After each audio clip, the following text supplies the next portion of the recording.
If you're looking for professional day trading education and high-level trade analysis, you've come to the right place. My name is Pat Mitchell. I've been a professional day trader for the past 11 years, and I'm here to bring you exactly that, high-level professional day trading education, all here for free on YouTube and on X. And tonight, we're going to be going over a couple of trades, actually 3 in total, but on 2 different stocks, ETFs.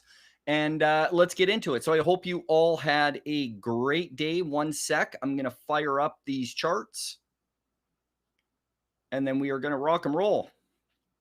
Okay, guys, let's do this. So, like I said, I hope you all had a great day. We're going to get into this. We're going to dive into this. So, for those of you that might just be joining us, you're going to see blue levels up on the charts. And what these blue levels represent are trade plans. These are struck at 30 minutes prior to the market open at a minimum. They're not after the fact. And then I develop trade plans that I do not deviate from them. And that's all done 30 minutes prior to the market open. And what I want you to keep in mind for today's recap and going over these trades is that today I'm working with my live trading members.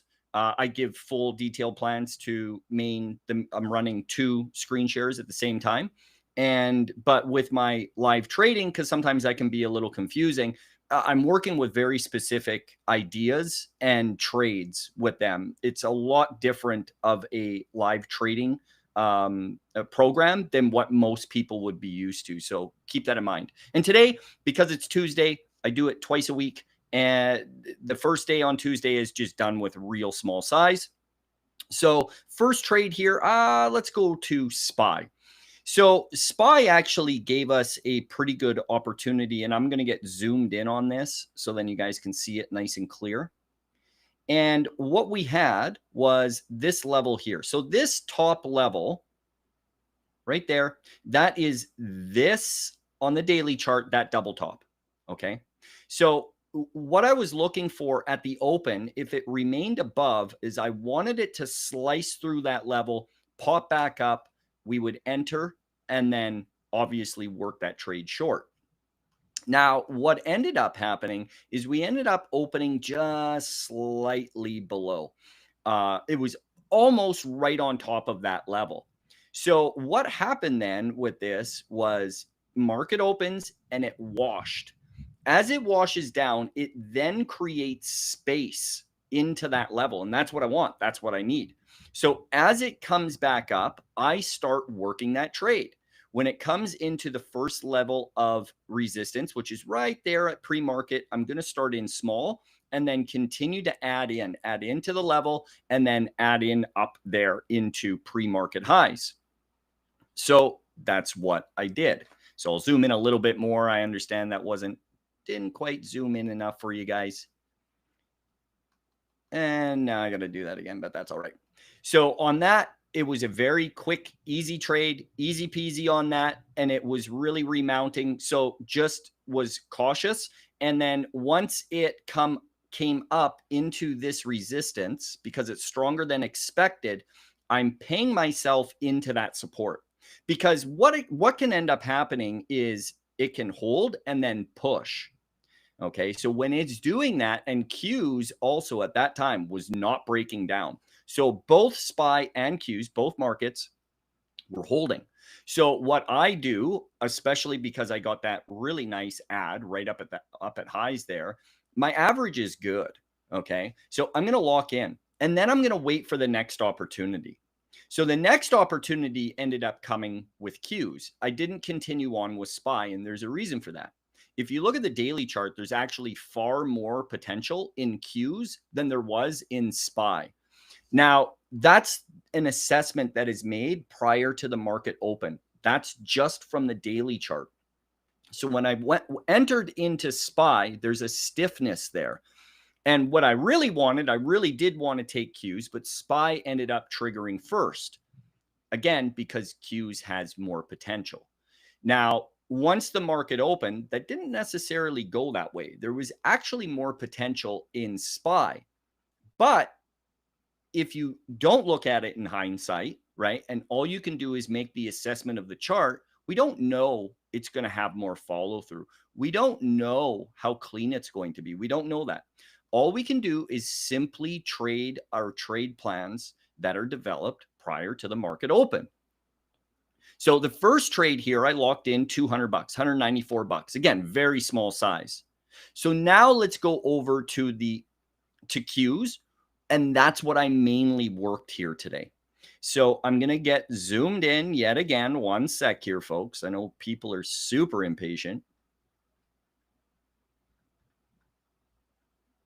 So again, on Qs, what we had was a potential, because it's so close, this level, it's pissing around with, right? It's going in and out and in and out, right? It's messing with this level. It's an important level.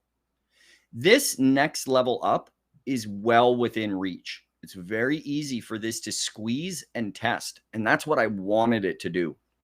So I didn't end up getting the trade where I was going to apply pressure on.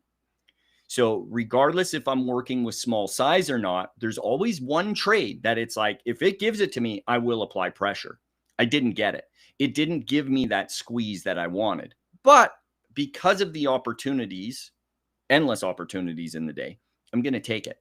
So first trade here ended up coming up in this area right in here. Okay. And I executed. You can see my executions. So you might be wondering, well, why did you execute there?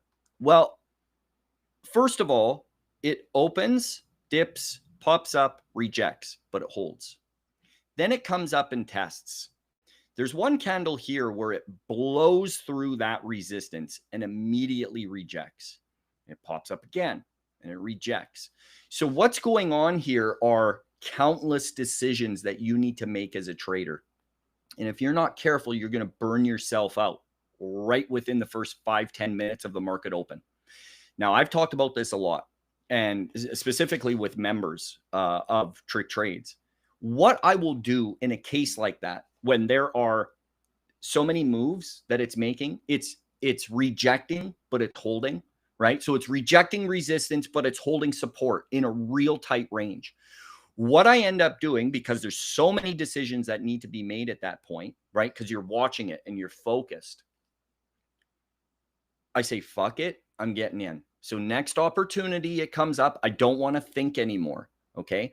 And what that does is it focuses you back to what's important, into executing that trade and then managing a position, instead of constantly, like, a good way to put it, and this is how I put it this morning, was, I don't know if any of you have ever done any cliff jumping or anything like that. So jumping off of a cliff into a body of water. The highest cliff I jumped off of, it's about 100-foot cliff. It's in Radium Hot Springs, BC. And you go way up there. It's a long walk up there. And you go up, and it's an old abandoned mine shaft down below. So there was a friend of ours, Danny Bavero. Fucking guy was hilarious. He went to the lowest spot. As a little side note here, a little side story. He went to the lowest level, which was only 15 feet. Okay. And he kept going to the edge, stopping, going to the edge, stopping, going to the edge, stopping. Okay. And that's what's going on here. When I made it up to the top, I didn't think for a fucking second. I took a quick look to make sure there's no bullshit below me, and I'm jumping over. And there's the difference, the tale of those two stories. Danny overthinking, and constantly he's locked in this decision mode, right? Where he doesn't know if he should go. Should I go? Should I not? Should I go? Should I not? Instead of making your assessment and just fucking sending it. You got to send it. And that's what's going on here. So it might be an easy concept to understand, but it might be harder to implement as a new or struggling trader when you are making decisions based on emotion and fear. Anytime there's so many decisions being made, you're going to basically trap yourself into a corner where you're going to start making emotional decisions. So instead of doing that, you need to cut the fucking cord, flip the choke, pull the cord, get that fucking engine running. And that's what you need to do. You just simply get in. So now that that's out of the way and I've explained that, that's what I'm doing there. That was the first trade. So once I execute that trade, right? So one sec. So when I execute into here, execute, pay myself. It's holding support. There's support there. It's not much. It's only this much of a trade, but I'm locking in. It comes back up one more time. I execute. I pay myself. It's still holding. So once it flies up like that, I'm just going to get out.